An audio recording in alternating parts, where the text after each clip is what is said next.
சுவாமி சரணமையப்பா. அகிலாண்ட கோடி பிரம்மாண்ட நாயகனி சரணமையப்பா. சுவாமியே சரணமையப்பா.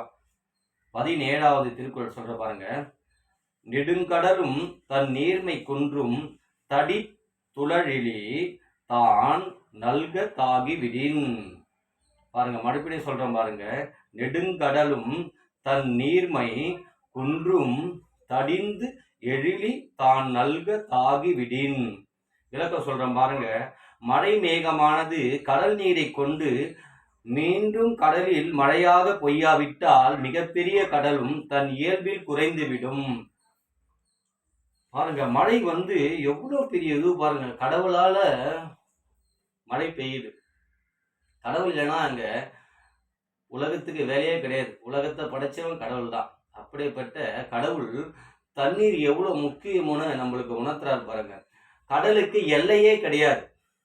கடலுக்கு எல்லையே கிடையாது. அப்படிப்பட்ட கடல் எல்லைக்கு எல்லையை மழையாய் பெஞ்சு கடலை தண்ணீரை வர வைக்கிறது மழை தான்.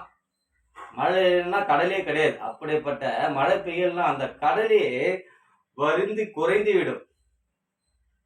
அப்ப பூமிக்கு எது முக்கியம்?